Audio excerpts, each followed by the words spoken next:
Peace TV, the solution for humanity. Oh, people of the world, can we spare a little justice? Can we spare a little peace? Oh, the children of war. Oh, people of the world, can we spare a little love? Can we spare a little bread for the children of war? Children of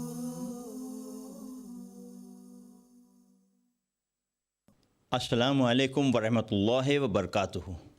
May the peace, blessings and mercy of Allah subhanahu wa ta'ala be on all of you.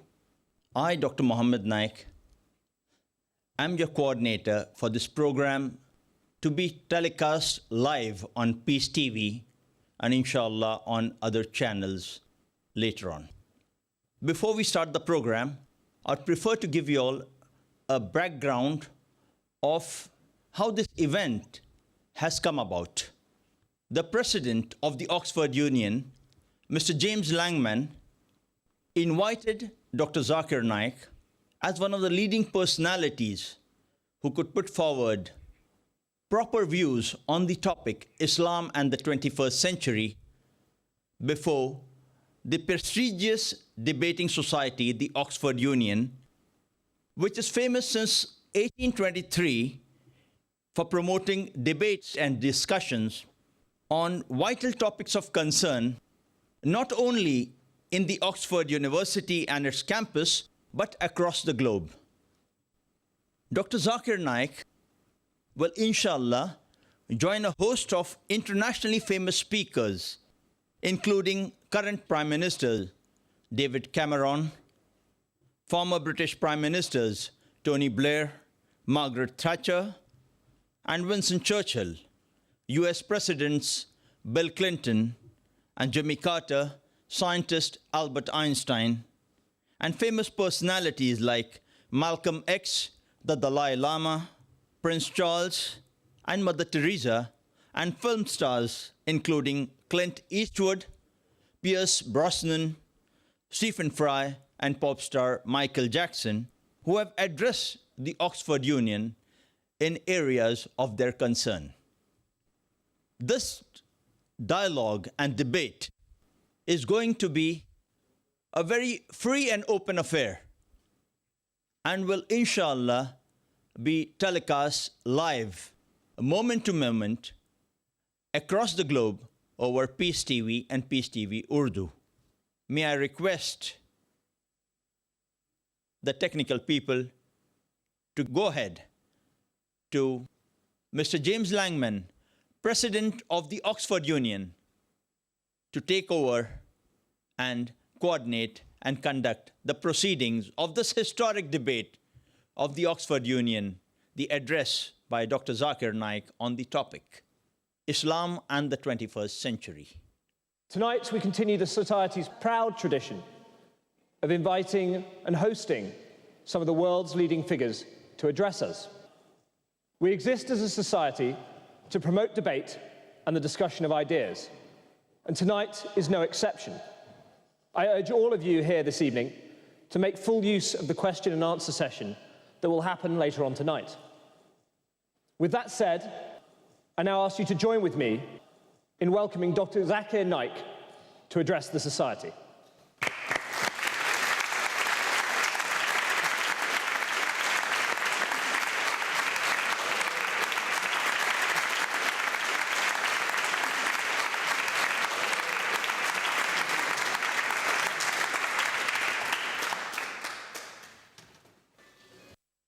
Alhamdulillah, wassalatu wassalam, ala rasulillah, wa ala ali wa sahbihi ajmain, amma ba'd. A'udhu billahi minash shaitanir rajim. Bismillahir rahmanir rahim. Ya ayyuhan nasu inna khalaqnakum min zakarin wa unsa wa jalnakum shu'uban wa qaba'ila lita'arafu inna akramakum indallahi atqakum innallaha alimun khabir. Rabbi shrah li sadri wa yassir li amri Wahlul uqdatam min lisani yafqahu qawli. Honorable Mr. President of the Oxford Union, Mr. James Langman, the honorable members of the Oxford Union, the respected elders, and my dear brothers and sisters, I welcome all of you with the Islamic greetings. Assalamu alaikum wa rahmatullahi barakatuh. May peace, mercy, and blessings of Allah subhanahu wa ta'ala, of Almighty God, be on all of you. It's an honor and a great pleasure for me to address this historic Oxford Union. And I would like to thank the Oxford Union, especially its president, Mr. James Langman, for making this event possible. The topic of my talk today is Islam and the 21st century. Islam comes from the root word salam, which means peace. It's also derived from the Arabic word silm, which means to submit your will to Almighty God. Islam, in short, means peace acquired by submitting our will to Almighty God. And any person who submits his will to Almighty God, he is called as a Muslim. Many people have a misconception that Islam is a new religion which came into existence 1400 years ago. And Prophet Muhammad, peace be upon him, is the founder of this religion. In fact, Islam is there since time immemorial, since man set foot on this earth. And Prophet Muhammad, peace be upon him, is not the founder of this religion, but he is the last and final messenger of Almighty God. The religion of Islam is based on the teachings of the glorious Quran, which came into existence 1400 years back. Is it possible that today the humanity at large in this 21st century can gain guidance how a life should be led from a book which is 1400 years old? But natural. The answer obviously is no if this book is written by a human being. But the glorious Quran is the last and final revelation of Almighty God, which was revealed to the last and final messenger, Prophet Muhammad, peace be upon him. The glorious Quran is the proclamation to humanity. It is the fountain of mercy and wisdom. It's a guide to the erring. It's a warning to the heedless. It's an assurance to those in doubt. It's a solace to the suffering. And it is an hope to those in despair. The glorious Quran is the last and final revelation of Almighty God, which was revealed to the last and final messenger, Prophet Muhammad, peace be upon him. For any book to claim that it is a word of God, for any book to prove that it is the revelation from Almighty God, it should stand the test of time. Previously, in the olden days, it was the age of miracles. The glorious Quran is the miracle of miracles. Later on came the age of literature and poetry. Muslim and non-Muslim Arabic scholars alike, they acclaim the glorious Quran to be the best Arabic literature available on the face of the earth. But today, if a religious book in a very poetic fashion says, the world is flat, will a modern man believe in it? But naturally the answer is no, because today is not the age of literature and poetry. Today is the age of science and technology. So let us analyze whether the glorious Quran is compatible or incompatible with modern science. According to Albert Einstein, the famous physicist and the Nobel Prize winner, who I'm told also addressed this historic Oxford Union, he said, "Science without religion is lame, and religion without science is blind." Let me remind you, the glorious Quran is not a book of science, S-C-I-E-N-C-E, but it's a book of signs, S-I-G-N-S. It's a book of ayats, it's a book of verses. And the glorious Quran has more than 6,000 signs, 6,000 ayats, 6,000 verses, out of which more than 1,000 speak about science. As far as my talk today is concerned, I will only be speaking about scientific facts. I will not be speaking about scientific hypotheses and theories, which all of us know many a time, these theories and hypotheses take U-turns. In the field of astronomy, a few decades earlier, in the 1970s, there were a group of scientists who described how the universe came into existence, for which they got the Nobel Prize. This they called as the Big Bang. And these scientists said that initially our universe was one primary nebula. Then there was a secondary separation. There was the Big Bang, which gave rise to galaxies, the stars, the planets, the sun, as well as the earth on which we live. This they called as the Big Bang. This, what the scientists discovered about 40 years back, is mentioned in the Quran 1400 years ago, in Surah Anbiya, chapter number 21, verse number 30, where it says, Avalam yaral lazina kafaru. Do not the unbelievers see, anna samawati wal arda, kanat ratkan fafataknahuma, that the heavens and the earth were joined together and we clove them asunder. This Big Bang, which the scientists discovered recently, is mentioned in the Quran 1400 years ago. Previously, we human beings, we thought that the world was flat. It was in 1577 when Sir Francis Drake sailed around the earth that he first time proved that the earth on which we live, it is spherical in shape. The Quran mentions 1400 years ago in Surah Naziyat, chapter number 79, verse number 30, Wal arda ba'da zalika dhaha, and thereafter we have made the earth egg-shaped. One of the meaning of daha is an expanse, and the earth is an expanse. The other meaning is derived from the Arabic word dhuya, which means an egg. And today we know the earth is not completely round like a ball. It is flattened from the pole. It is geospherical in shape. And if we analyze, the Arabic word dahaha doesn't refer to a normal egg. It specifically refers to the egg of an ostrich. And if we analyze, the egg of an ostrich is too geospherical in shape. Imagine, the glorious Quran 1400 years ago says that the earth is geospherical in shape. Previously, we thought that the light of the moon was its own light. Recently, we have come to know that the light of the moon is not its own light, but it is a reflected and borrowed light. The Quran says in Surah Furqan, chapter number 25, verse number 61, Blessed is he who has placed the constellation in the sky and placed therein sun, a lamp having its own light, and moon having borrowed or reflected light. So the Quran describes the moonlight as borrowed or reflected, which we came to know recently in science. Recently in science means 50 years back, 100 years back, 200 years back.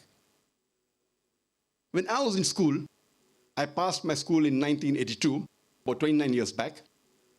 There I'd learned in science that the sun, though it revolves, it does not rotate about its own axis. But the Quran mentions in Surah Anbiya, chapter number 21, verse number 33, Huwa allazi khalaqa al-layla wan-nahara. It is he who has created the night and the day. Wash-shamsa wal-qamar, the sun and the moon.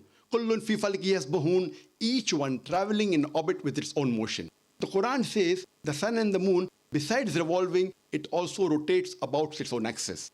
And today, recently, a few decades earlier, science has come to know that the sun rotates and takes about 25 days to complete one rotation, which has been incorporated in most of the school textbooks throughout the world. There may be certain skeptics who will say, it's nothing great that the Quran speaks about astronomy since the Arabs were advanced in the field of astronomy. I do agree that the Arabs were advanced in the field of astronomy, but I'd like to remind them that the Arabs became advanced in the field of astronomy a few hundred years after the Quran was revealed. So it is from the Quran that the Arabs learned about astronomy and not the vice versa. In the field of hydrology, we learn in the school about the water cycle. How the water evaporates from the ocean, forms into clouds, moves into the interior, falls down as rain, and the water table is replenished. This was first described by Sir Bernard Palissy in the year 1580. The Quran too describes the water cycle in great detail 1400 years ago. The Quran says the water evaporates from the ocean, forms into clouds, the clouds join, they move into the interior, they fall down as rain, and the water table is replenished, and the water cycle is completed. The Quran speaks about the water cycle in great detail in several places. In Surah Az-Zumur, chapter number 39, verse number 21. In Surah Rum, chapter number 30, verse number 24. In Surah Mu'minun, chapter number 23, verse number 18. In Surah Hijr, chapter number 15, verse number 22. In Surah Nur, chapter number 24, verse number 43. In Surah Araf, chapter number 7, verse number 57. In Surah Rad, chapter number 13, verse number 17. In Surah Furqan, chapter number 25, verse number 48 and 49. In Surah Fatir, chapter 35, verse number 9. In Surah Yasin, chapter number 36, verse number 34. In Surah Jasha, chapter number 45, verse number 5. In Surah Qaf, chapter number 50, verse number 8 and 9. In Surah Waqia, chapter number 56, verse number 68 to 70. In Surah Mulk, chapter 67, verse number 30. In Surah Tariq, chapter number 86, verse number 11. I can go on and on giving references only in the Quran of the several verses which speak about the water cycle in great detail. In the field of oceanography, there's a verse in the Quran, in Surah Furqan, chapter number 25, verse number 53, which says that He has let two bodies of flowing water, one sweet and palatable, and the other salty and bitter. Though they meet, they will not mix. There is a barrier which is forbidden to be trespassed. Previously, we human beings knew that there are two types of water, sweet and salty. But the commentator of the Quran could not understand what does God Almighty mean by saying that these two waters, when they meet, they will not mix, and there is a barrier which is forbidden to be trespassed. Today, after science advance, we have come to know that whenever one type of water flows into the other type of water, it loses its constituents and gets homogenized into the water it flows. This today science calls as the transitional homogenizing area, which the Quran refers to as barzakh, as a barrier. And this can be seen in Cape Point, the southernmost tip of South Africa. And when we see even the color of the water between these two types of water differs. And Professor Hay, a very famous oceanologist, he said that this information came to the human knowledge recently. This book, the Quran, it's difficult to explain how does it mention 14 years ago. In the field of biology, the Quran says in Surah Anbiya, chapter number 21, verse number 30, that we have created every living thing from water. Will you not then believe? Imagine in the deserts of Arabia, the Quran says every living thing is made from water. Who could have believed in it? Today, after science advance, we have come to know that every living being, it contains cells.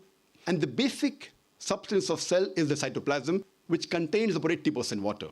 Today, science tells us that every living creature contains 50 to 90% water. In the field of botany, previously we did not know that even the plants have got sexes, male and female. The Quran says in Surah Taha, chapter number 20, verse number 53, that it is He who sends down water from the sky, and with it brings diverse pairs of plants, each separate from the other. The Arabic word azwaj, meaning pair, saying that the plants have got sexes, male and female. In the field of zoology, the Quran says in Surah Anam, chapter number 6, verse number 38, it is He who has made every animal that walks on the earth and every bird that flies in the air to live in communities like the human beings. Today, science agrees that even the animals and the birds live in communities like the human beings, which was not known earlier. The Quran speaks about the lifestyle of the bee in Surah Nahl, chapter number 16, verse number 68 and 69. The Quran speaks about the lifestyle of the spider in Surah Ankabut, chapter number 29, verse number 41. The Quran speaks about the lifestyle and the communication of ants in Surah Namal, chapter number 27, verse number 17 and 18.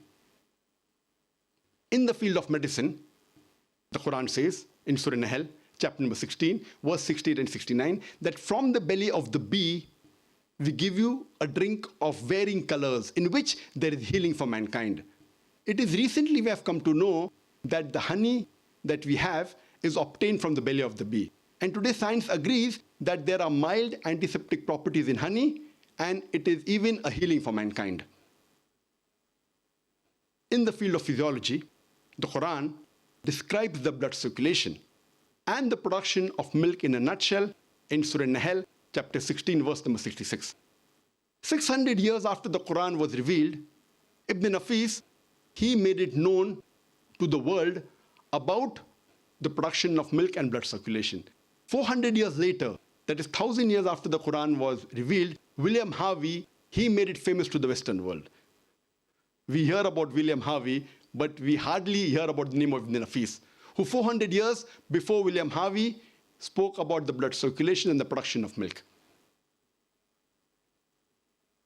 In the field of embryology, the Quran describes the various embryological stages of the human development in great detail in Surah Mu'minun, chapter number 23, verse number 12 to 14. It says that we were nutfa, then we made it into an alaka, a mudga, a zaman, that human beings are created from a minute quantity of fluid.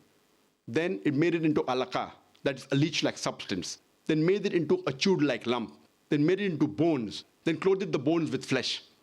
When this verse was showed in the early part of the 1980s to Dr. Keith Moore, who at that time happened to be the highest authority in the field of anatomy and embryology, he was the head of the department in the University of Toronto.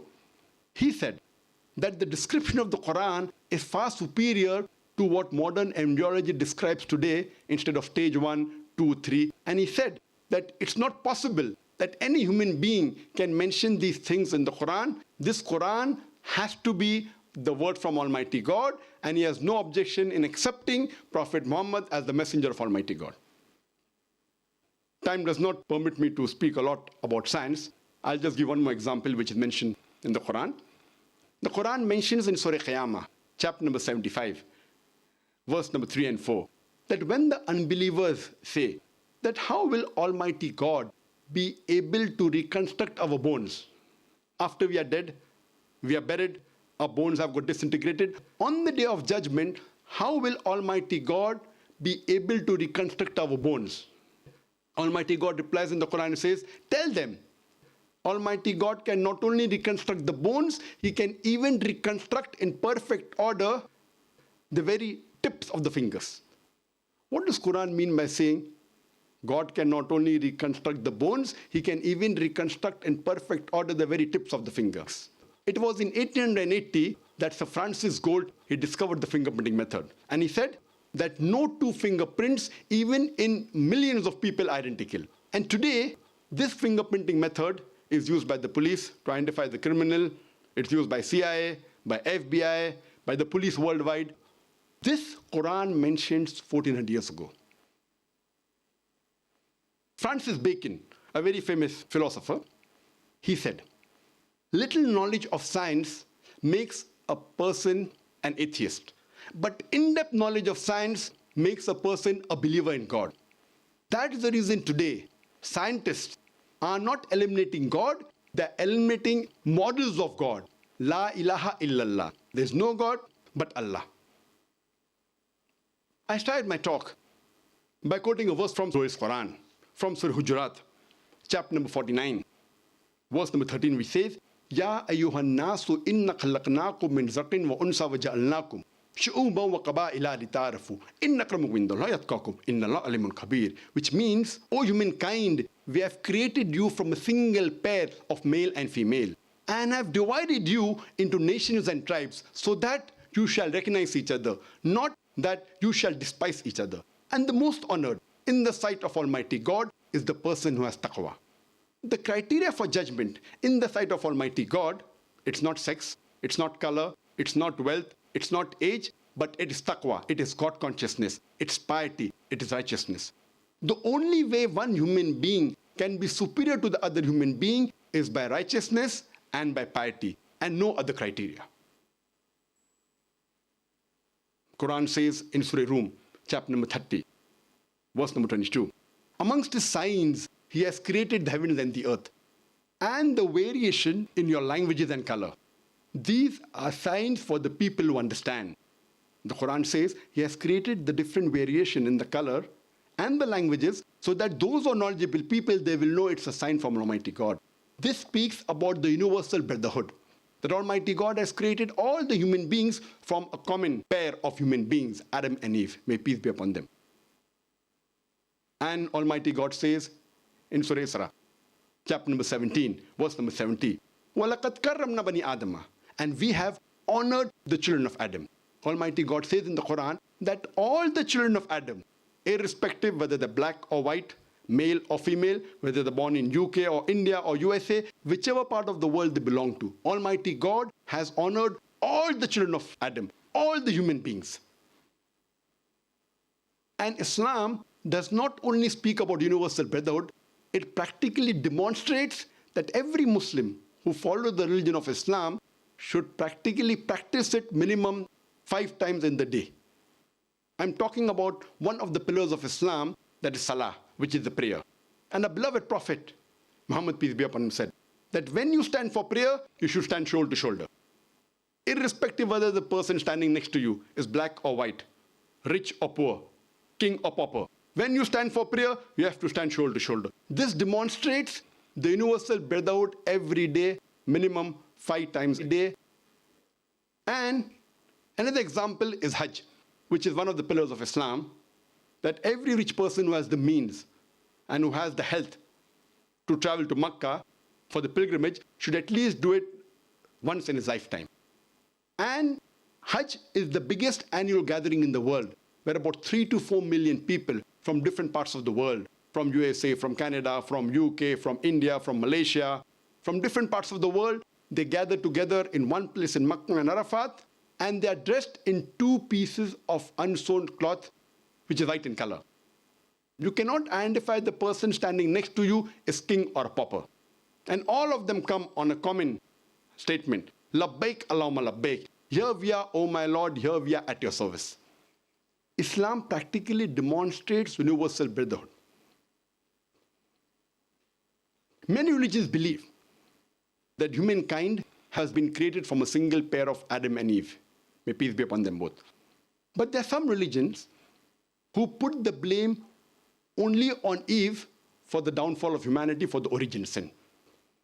But if you read the Quran, the blame for disobeying Almighty God is equally put on both Adam and Eve. May peace be upon them. The Quran says in Surah Araf chapter 7, verse number 19 to 27, Adam and Eve, peace be upon them, they are both addressed more than a dozen times. Both of them, they disobeyed God. Both of them repented and both were forgiven. The blame is equally put on both of them. There is not a single verse in the Quran which puts the blame only on Eve. However, there's one verse in the Quran in Surah Taha, chapter 20, verse 121, which says, and singles out Adam, peace be upon him, and says he disobeyed God. But on the whole, if you read the Quran, the blame is equally put on both of them. There are some religions who, because they say that woman is the cause of the downfall of humanity, which Islam doesn't agree, some religions say because of that, God punished her. And pregnancy is a curse and punishment of God on the woman. But in Islam, pregnancy uplifts the woman. The Quran says in Surah Nisa, chapter 4, verse number 1, respect the womb that bore you. The Quran says in Surah Luqman, chapter number 31, verse number 14, we have enjoined on the human beings to be kind to the parents. In travail upon travail did the mother bore them, and in years twain was the weaning. The Quran repeats the message in Surah Ahqaf, chapter number 46, verse number 15. We have enjoined on the human beings to be good to the parents. In pain did the mother bear them, and in pain did she give them birth. So pregnancy uplifts a woman, does not degrade her. And our beloved Prophet said, it's mentioned in Sahih Bukhari. Sahih Bukhari is one of the collections of the authentic sayings of the last and final messenger Prophet Muhammad, peace be upon him. It's mentioned in Sahih Bukhari, volume number 8, in the book of manners, chapter number 2, hadith number 2. A man approaches the Prophet and asks him that who deserves the maximum companionship and love in this world? Prophet said, your mother. The man asked, after that who? The Prophet repeated, your mother. The man asked, after that who? Again the Prophet said, your mother. The man asked for the 4th time, after that who? Then the Prophet said, your father.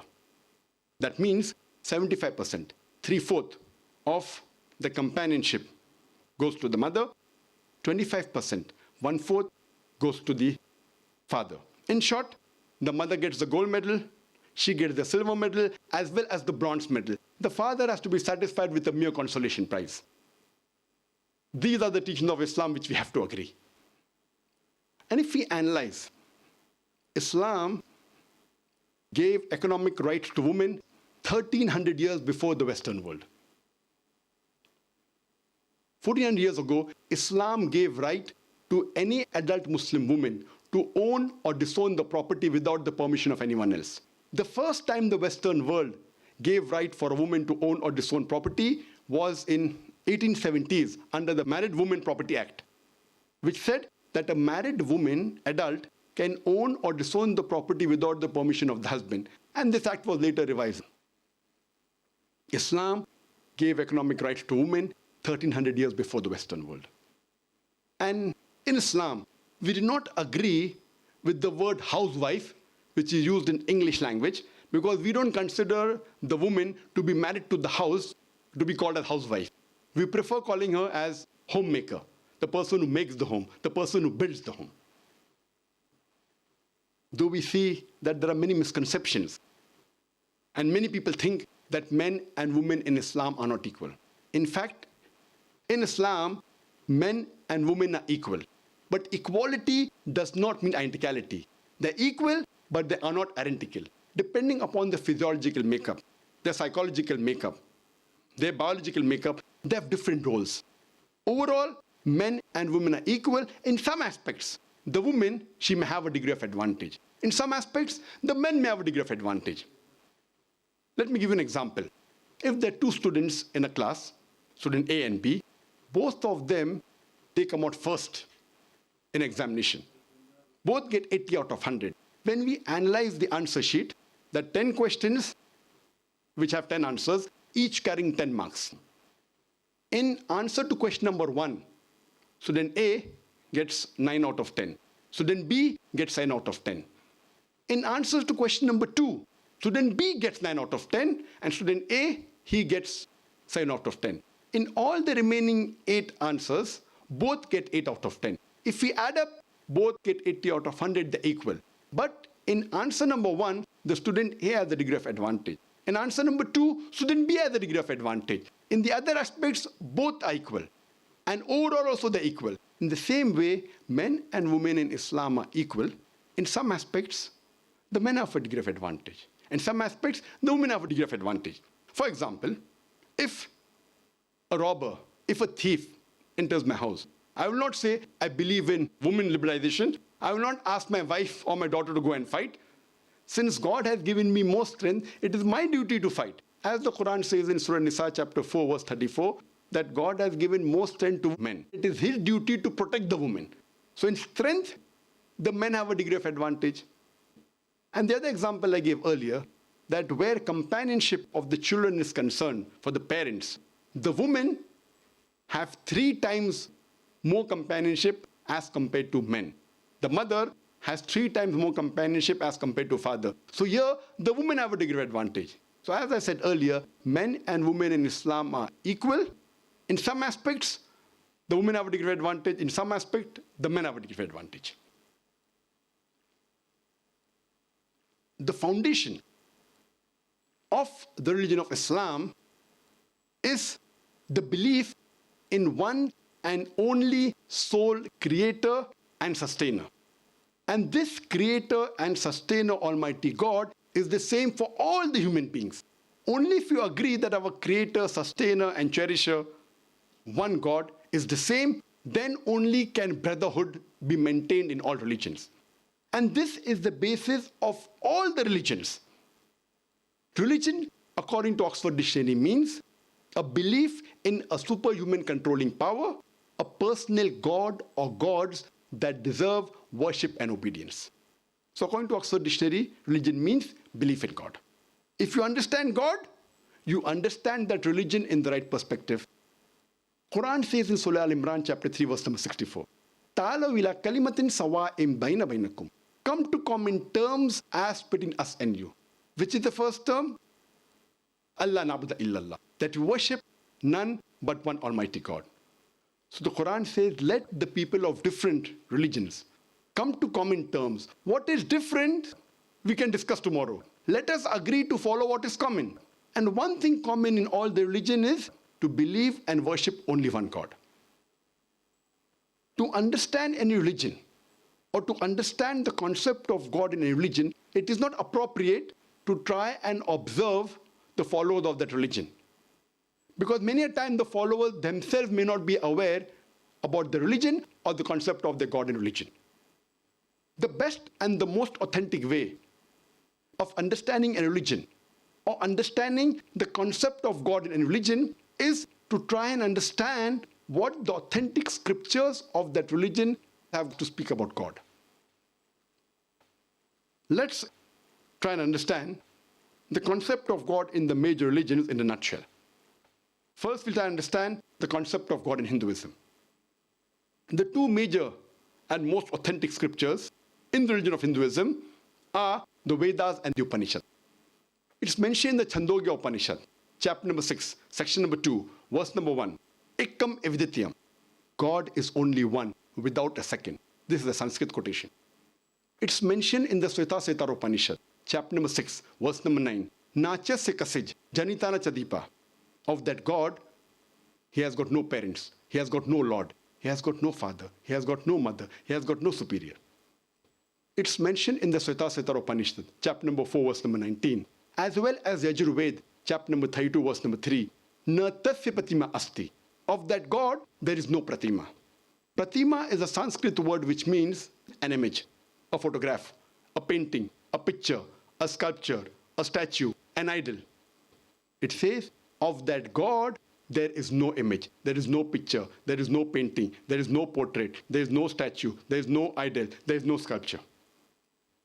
And the Brahma Sutra of Hinduism, the fundamental creed of Hinduism is, Ekam Braham Devtya Naste, Nena Naste Kinchan. Bhagwan ek hi hai, dusra nahi hai. Nahi hai, nahi hai, zara bhi nahi hai. There is only one God, not a second one. Not at all, not at all, not in the least bit.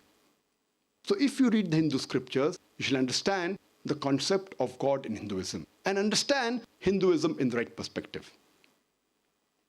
Let's discuss the concept of God in Judaism. It's mentioned in the Old Testament, in the book of Deuteronomy, chapter number 6, verse number 4. Moses, peace be upon him, says, Shama Israelo, Adnahin Adnaikat. Hear, O Israel, the Lord, our God, is one Lord.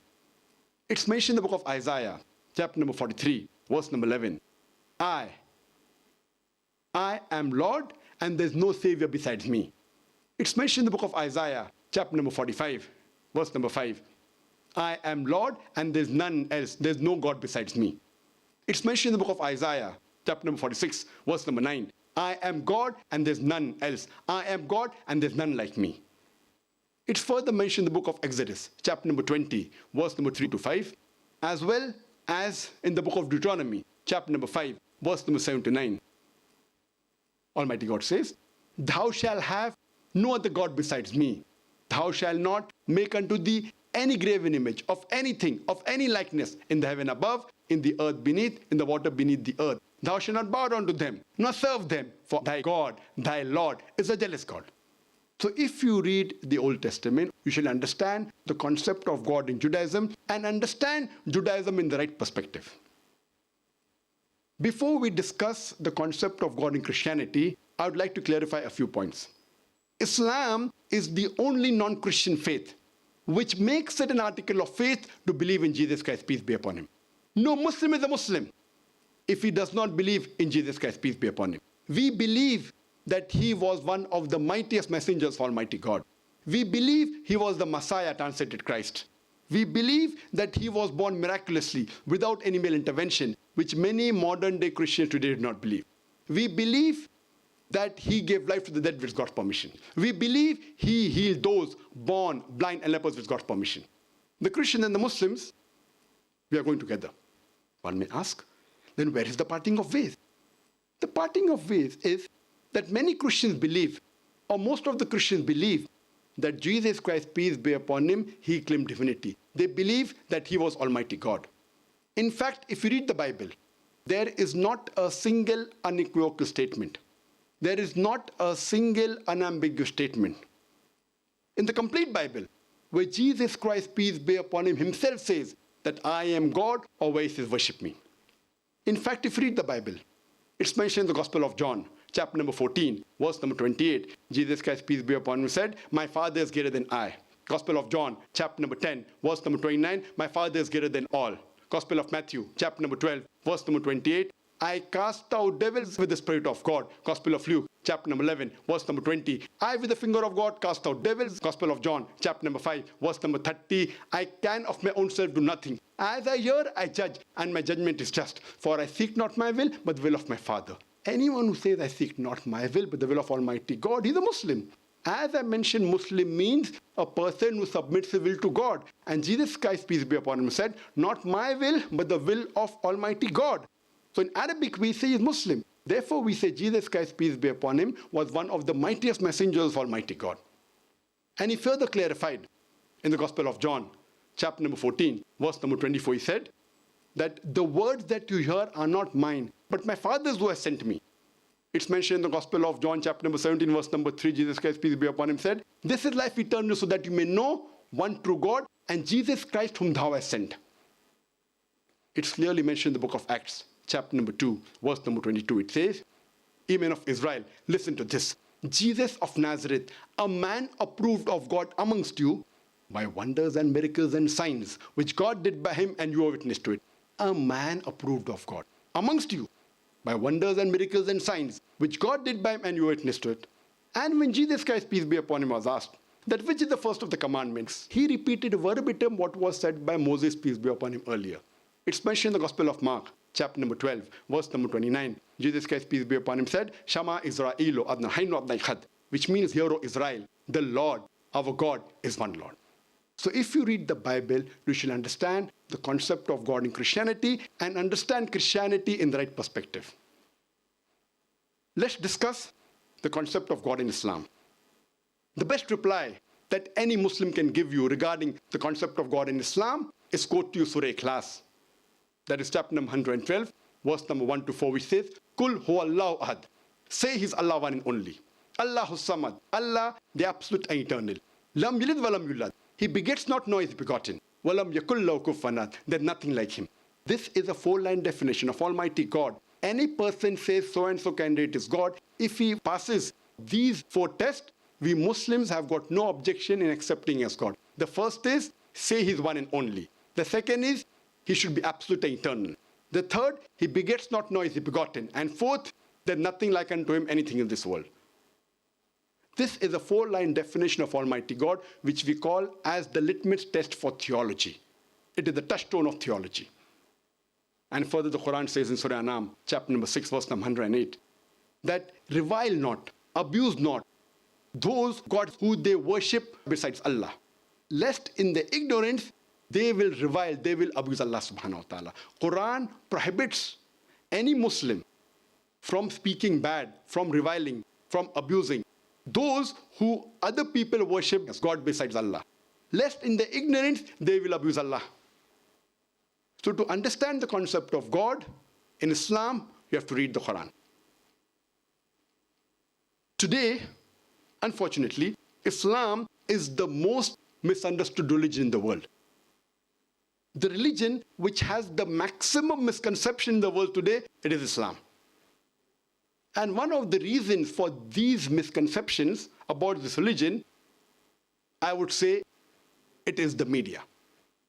Today we find in the international media, there is virulent propaganda regarding Islam. We find in the international newspapers, in the international magazine, on the radio broadcast stations, on the internet satellite channels, on the internet, there is virulent propaganda regarding Islam. And the most misunderstood word regarding Islam, it is the word jihad. It is not only misunderstood by the Muslims, because of the media, it's also misunderstood by the non-Muslims. Today, most of the people, whether they are Muslims or non-Muslims, they think that any war fought by any Muslim, for any reason, whether it be for personal gain, whether it be for name, whether it be for fame, whether it be for honor, whether it be for land, any war fought by any Muslim is called as jihad. Jihad does not mean any war fought by any Muslim for any reason. Jihad comes from the Arabic word jahada, which means to strive, which means to struggle. In the Islamic context, jihad means to strive and struggle against one's own evil inclination. Jihad also means to strive and struggle to make the society better. Jihad also means to strive and struggle against oppression. Jihad also means to strive and struggle in self-defense. So jihad basically means to strive and struggle. For example, if a student is striving and struggling to pass in the examination, in Arabic we'll say he's doing jihad. So jihad basically means to strive and struggle. Today, most of the Orientalists, they translate the word jihad as holy war. If you translate holy war into Arabic, it is Harbu Muqaddasa. And this word Harbu Muqaddasa appears nowhere in the Quran, nowhere in any sayings of the Prophet Muhammad Sallallahu Alaihi Wasallam. This word holy war, if you go back into history, was first used for the Crusades. When the Crusaders, they forced people to accept the religion of Christianity by force. And unfortunately today, it is used for the Muslims and Islam. Quran mentions explicitly in Surah Maida, chapter number 5, verse number 32. If anyone kills any other human being, unless it be for murder or for spreading corruption in the land, it is as though he has killed the whole of humanity. The Quran says, if any human being kills any other innocent human being, whether Muslim or non-Muslim, it is as though he has killed the whole of humanity. And the verse continues, if anyone saves any human being, whether Muslim or non-Muslim, it is as though he has saved the whole of humanity. I, being a student of comparative religion, I have not come across any verse in any scripture besides the Quran which is so explicit against terrorism, against killing innocent human beings. It says that if any human being kills any other human being who is innocent, whether Muslim or non-Muslim, it is as though you have killed the whole of humanity. And I have not come across any verse in any other scripture, any other religious scripture besides the Quran, which promotes the prevention of terrorism. And it says, if any human being saves any human life, whether Muslim or non-Muslim, it is as though you have saved the whole of humankind. Islam condemns all forms of terrorism. Islam condemns the killing of any innocent human being, irrespective of caste, color, creed, irrespective of which nationality belongs to, irrespective of which religion he belongs to. Islam and I too condemn all forms of terrorism. I also condemn the 9/11, which took place on 11th of September 2001, the Twin Tower bombing in New York, where few thousand innocent people were killed. I condemn the 7/7, 7th of July 2005, London bombing, where more than 50 innocent people were killed.